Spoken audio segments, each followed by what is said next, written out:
Buddhism arose in northeastern India sometime between the late 6th century and the early 4th century BCE, a period of great social change and intense religious activity. There is disagreement among scholars about the dates of the Buddha's birth and death.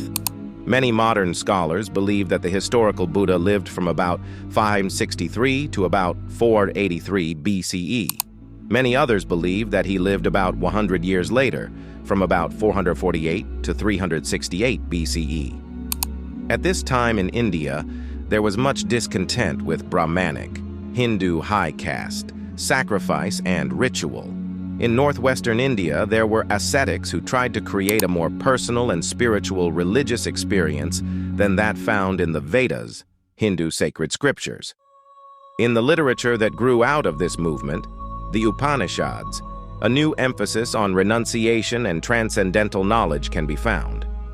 Northeastern India, which was less influenced by Vedic tradition, became the breeding ground of many new sects. Society in this area was troubled by the breakdown of tribal unity and the expansion of several petty kingdoms.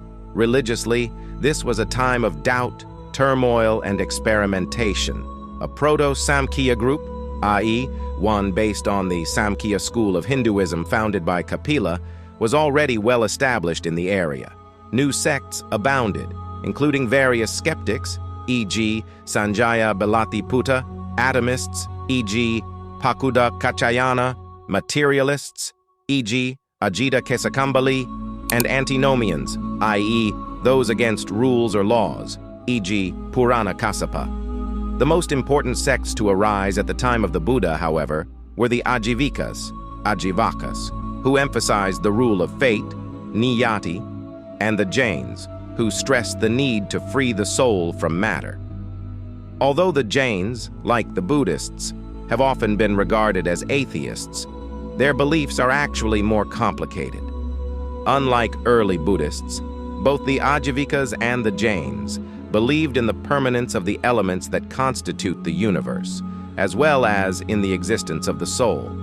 Despite the bewildering variety of religious communities, many shared the same vocabulary: nirvana, transcendent freedom; atman, self or soul; yoga, union; karma, causality; tathagata, one who has come or one who has thus gone; Buddha, enlightened one; samsara, eternal recurrence or becoming; and Dhamma, rule or law, and most involved the practice of yoga.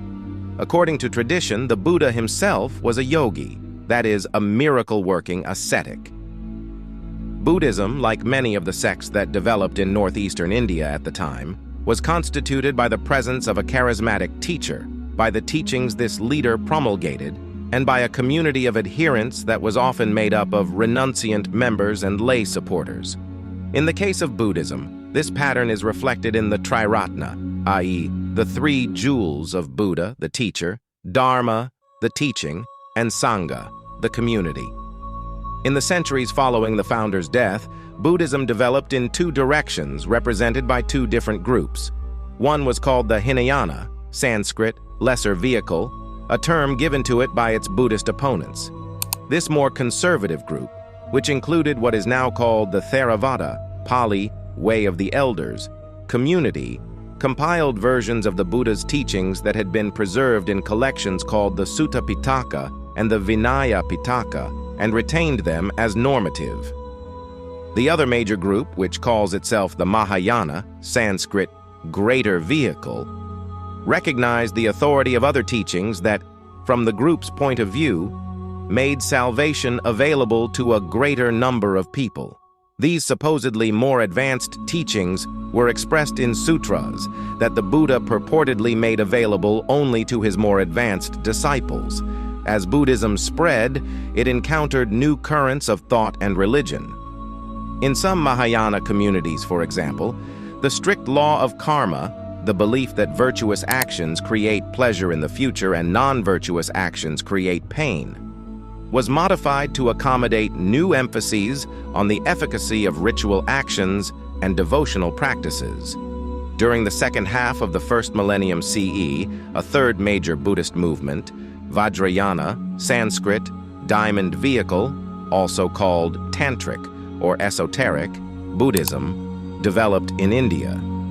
This movement was influenced by Gnostic and magical currents pervasive at that time, and its aim was to obtain spiritual liberation and purity more speedily.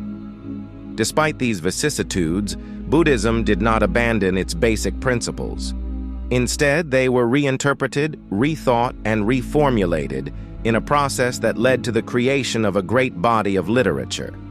This literature includes the Pali Tipitaka, 3 baskets, the Sutta Pitaka, basket of discourse, which contains the Buddha's sermons, the Vinaya Pitaka, basket of discipline, which contains the rule governing the monastic order, and the Abhidhamma Pitaka,